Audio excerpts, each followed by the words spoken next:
for context, I am working on a hand-drawn coloring book, and I was looking to sell digitized versions of my pages on Etsy. This is the SEO like statistic finder thingy I was working with. It's called eRank, and I searched coloring, just coloring. I already have the tab it brought me to pulled up, so I'm not going to waste one of my searches. The free version only gives you five, so all of the best sellers on Etsy for coloring. Front page. Okay, almost everything on here is AI. 10 million plus kids coloring pages. Okay, that's AI for the advertisement, and it looks like they just found a bunch of free Hello Kitty PNGs and put them on a canvas, which lack of effort, but still more effort than AI, so I'm gonna have to give this one a little bit of kudos. AI, AI, AI, AI. Now these, I don't have as big as an issue with these, like, we've all seen this art style. These are made by basically using, like, and I don't mean the original artist, I mean people that remake them and copy them.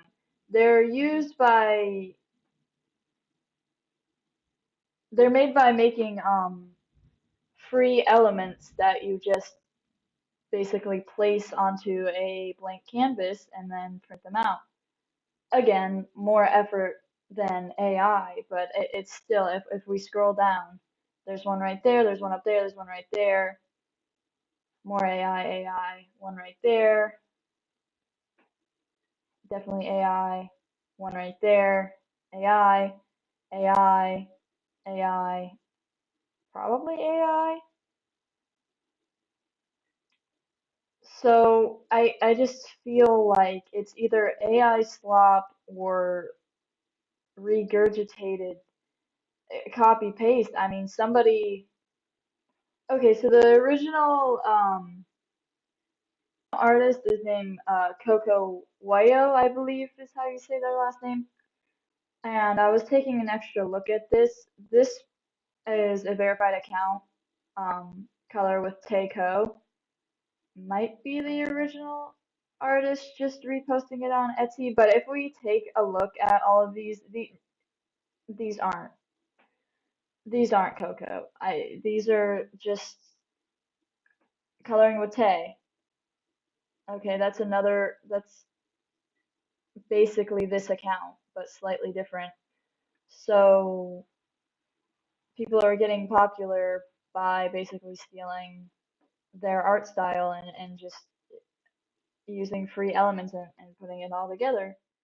Artist is now my other criticism about Etsy, and I know a lot of people have said this before, is it's generally just a race to the bottom, you know. So let's look up online templates or like let's look up. I want to do templates, but I want to do something a little more niche. How about website templates?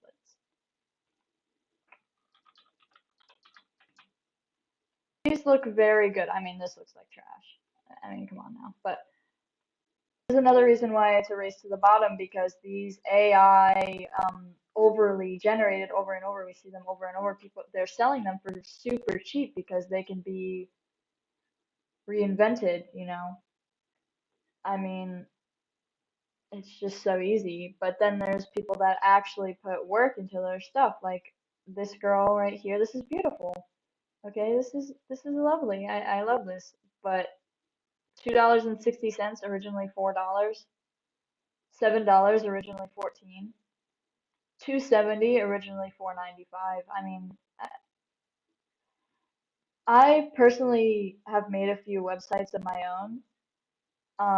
These are probably made using Canva. I mean, me personally, I use ReadyMag. Um, I'm currently working on a video about using ReadyMag right now, but I would assume, I mean, this person probably has more experience than me, but I would assume this at least took an hour and they're charging $7 for it. I mean, you have to put your time into consideration when you're making these things. I mean, even if it is a side hustle, this not only does it take time just to create one of these, it takes time to learn the skill to make these. I mean, 260. I mean, even $4. I mean, don't even worry about the discount here. This is this is a great website here. I mean, it probably took 45 minutes just to type in all the information. This is just crazy. There's no minimum selling fee, and that's what upsets me because there's this e-commerce platform called Creative Market, and they have a minimum selling fee. I will show you guys. This is Creative Market, and this is the uploading a product process. For my product category, I chose templates and themes, websites and apps, the exact same, category we saw on Etsy. It has a suggested price range of $15 to $23, where products in the category can tend to earn the most. Probably they do it by collecting data of what price range of this category gets the most sales, which isn't necessarily like price must be at least $9. Now that is still like really underselling yourself, but if it's just a janky little website, you spent an hour on it, you're just looking for experience. $9 is valid. It won't let you go below $9. Etsy could easily incorporate that. Etsy could easily incorporate that, but Etsy doesn't care because Etsy wants sellers to try their hardest to push themselves out, which leads me to my next point. Etsy fees are insane. Recently, they made it so you have to pay $29 to join Etsy. But why would I pay $29 when my product's only gonna reach the best selling list if I'm selling them for way below what they're worth? Now let me show you guys why this all plays together. I just made this really quickly. That's why it's so sloppy. But anyway, it costs $29 to join and up to 30% off of what you sell on fees and sold items. So if you're selling something for $4, you're not even going to make $4. And that's normal for every e-commerce site to have fees. I mean, of course, that's how it stays up and running, but the amount of fees Etsy has is just crazy. So in return, you are competing with mass-produced AI slop for pennies. Basically, like I showed you guys, people are racing to the bottom. There's so many people joining, desperate to make sales, desperate to pay back the fees that they're being charged, which in return makes Etsy have a huge audience, not only for sellers trying to make their means, trying to pay back the selling fees they got charged, trying to pay back, trying to fight against, everybody racing to the bottom. Etsy is popular because it has a lot of buyers. Etsy is popular because it is known for having a wide audience. Etsy has been around the most time compared to almost every e-commerce site that has to do with making stuff, basically, and it just makes a cycle. I mean, Now, here's another thing I think is the problem. As I said before, this came from up here. Etsy has the most audience. It has the most sellers. It has the most buyers. People flock to Etsy's unregulated market because the notion is you don't already need an audience for Etsy.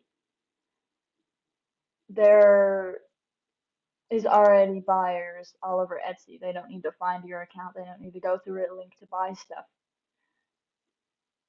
And despite how terrible, I'm going to be honest, Etsy's market is, buyers don't consume Etsy seller content. Now, what does this mean?